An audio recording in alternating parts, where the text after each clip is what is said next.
Dr. Laura Lamb joins us on the Oakland County MegaCast. She's with Beaumont Health, the Director of Translational Urology Research. But how does your research relate to COVID-19 and the pandemic that we are going through right now? That's a great question. So early in the pandemic, we were able to take some of the methods we used for diagnosing benign urology conditions and apply them for diagnosing COVID in a rapid fashion. So that was, I've actually been on the show previously and kind of talked about that research, but recently we're shifting our research to kind of mash more with our department and really try to understand the full impact of COVID on the total body. And part of that is actually on bladder function. And so we're starting to appreciate that a lot of patients don't always have classical symptoms. So they might present with fever, they might have the dry cough and the heart and the mental fatigue and some of these other symptoms. And some of them might also have symptoms you wouldn't expect. So in this case, we're talking about people that have to use the bathroom more frequently. When they feel like they have to go to the bathroom, they have that sudden gotta go urge. So they feel like they can't wait 5-10 minutes to go to the bathroom. And a lot of patients are complaining of nocturia, which is getting up multiple times during the night to have to use the bathroom. And sometimes these symptoms can be really bothersome. They can interfere with a patient's ability to rest and recover. Sometimes they're painful or they feel a lot of pressure associated with their bladder. And so if you're already maybe have that fatigue or that difficulty crossing the room because you get the shortness of breath, and all of a sudden you add on to that, you feel like you're going to go to the bathroom and wet yourself. This can be really bothersome and stressful to a patient. And so we're trying to really understand what's causing those symptoms and what we can do to help patients so they can focus on their rest and recovery. So, as being a member, a part of the medical team, looking into these things, is such a new virus and a new medical mystery. How do you approach it?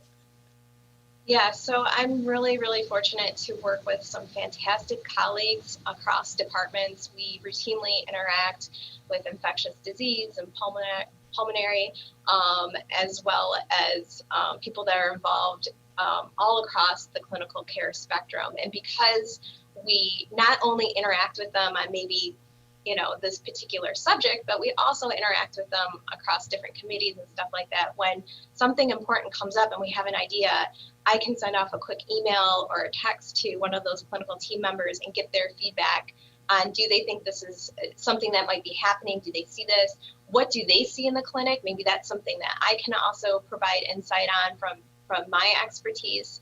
And because we have these wonderful relationships across departments and across the clinical and scientific expertise, we can really help bring innovation and speed to bringing unmet needs in the medical field to the forefront. Hope is on the horizon. Yesterday, obviously, with the news of the vaccine, and healthcare workers are on the front line right now here in the state of Michigan receiving that vaccine. Do you want to share your feelings about the vaccine and the impact that it has on the hospital system? I'm really excited that there's a vaccine and that our people that are at most risk for contacting COVID, the people that are on the front line taking care of the patients, are the first people in line to receive that vaccine. But in terms of any additional questions, I think that would be best served by my colleagues in infectious disease. So, with that, I know that you've also been working on the COVID-19 test, a rapid test. Do you want to tell us a little bit about that?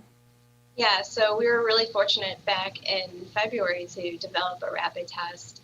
And so what we're doing now is we've submitted grants, which are requests to the federal government for financial support to bring that to patients. So we submitted a grant back in September.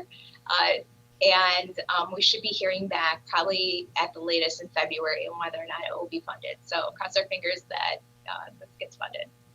Hopefully, because testing has been such a huge part of this entire process. And while focus has shifted to the vaccine, testing is still the first line.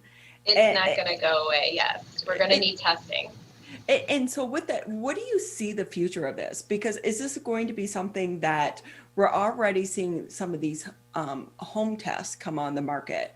So is this going to be something like like a pregnancy test, right? You pee on a stick or whatever, and you get your results. And I'm a chick, so of course we're going to talk about that. Yeah. But you know, that kind of testing, could that be where this rapid test goes, where you get those quick results?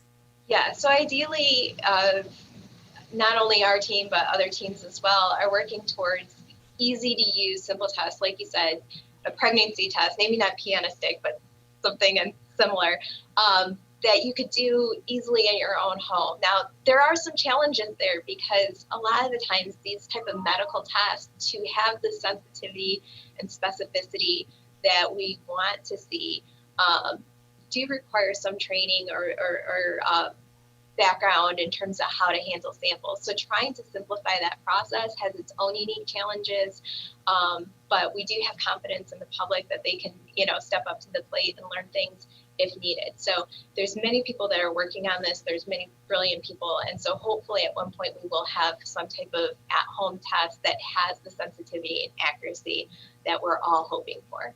Yeah, I think accuracy has been the big thing when it comes to the testing. And so if it comes to the point where we're starting to see where some organizations or even Ticketmaster and these are saying, hey, you're going to have a negative test in order to attend an event, or airlines right now, you're going to have a negative test. So we're going to be, send you a test or do this and that and the other.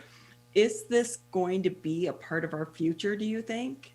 Yeah, any type of test that we can do rapidly, but is also sensitive. We can't compromise on the sensitivity if we want to keep exposure risks low.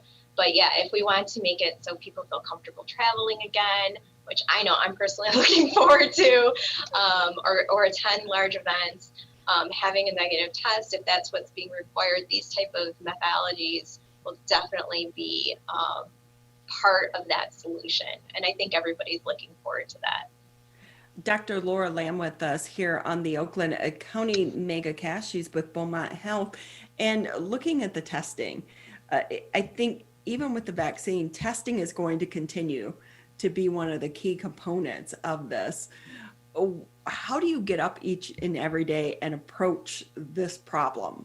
What is in your mindset in layman's terms for us that are not in the medical field? No, I think it's very similar to anyone that's working on during this pandemic. We're just going to give it our best every day, and we're really seeing the best in people. I mean, the amount of resources that have come together from the larger medical and scientific communities, the amount of collaborations that have been going on, people just freely sharing their knowledge. They're not holding it back. I mean, this has been so important, and this is why we've been able to make such progress, not only in necessarily testing, but the fact that we now have such better treatments, and we know how to treat people better, and we know how to, the vaccine story. I mean, all this is because there's incredibly dedicated people that are really passionate about what they do, and they're freely collaborating across disciplines.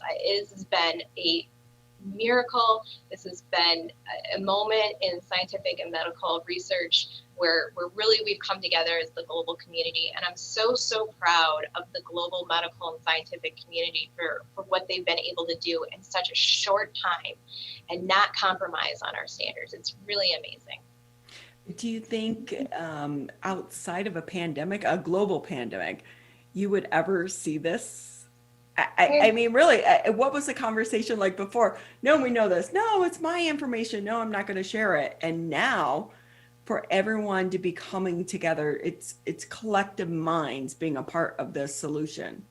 Yes, it's kind of crazy because you see things happening in real time in terms of the scientific and medical field, which has led to some confusion on the public side, and it's totally understandable, but it's part of the scientific process, is that one day we think one thing and then new evidence emerges, and if it's stronger evidence, if it's better evidence, if it's better data, that's going to change our minds and we're going to switch direction. So seeing that play out in real time is just the way that science and medicine, they call it practicing medicine for a reason, works.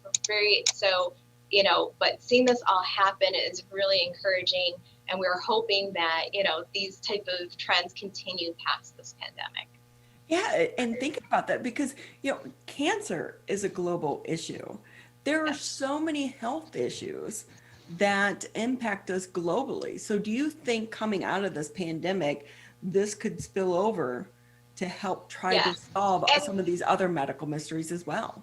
Yeah, so I actually worked in the cancer field for many, many years, and it's an incredibly complex disease, which is why it's so hard for us to make progress in. But we do make progress, I will say that.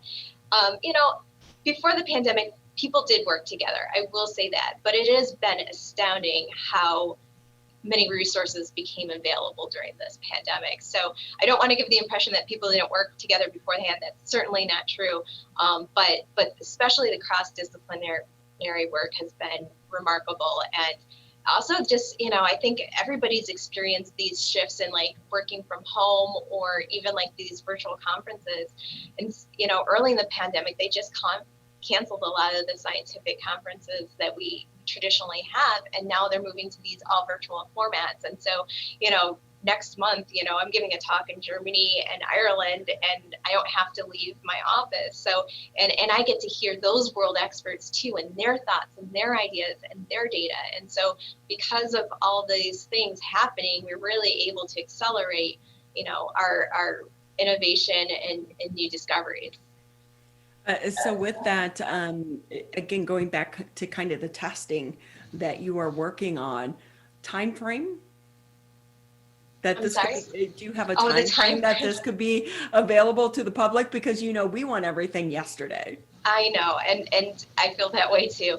However, it's always, it's hard because there's a lot of different things that I personally don't have control over that play into that. So we'll see. Keep our fingers crossed. So before we let you go, Dr. Lamb, do you also want to touch on the issue of back in the beginning when this all started, we had so many people that didn't want to go to the hospital because they were afraid to go to the hospital due to COVID. And so they were letting their own health issues go to the wayside because they were too afraid to go to the hospital. Are you seeing that during the second surge at all?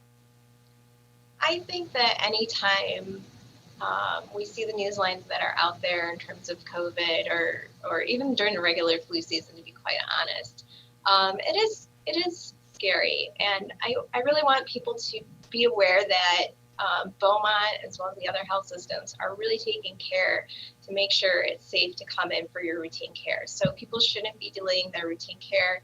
They shouldn't be delaying any tests that they need to be done. We have fantastic staff and precautions in place, and our environmental services team is world class. So,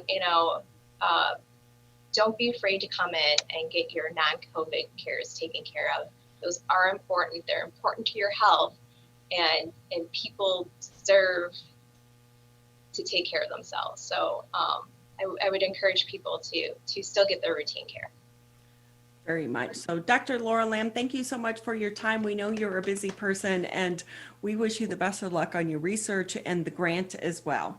Thank you so much. It was a pleasure to be here today. Happy holidays.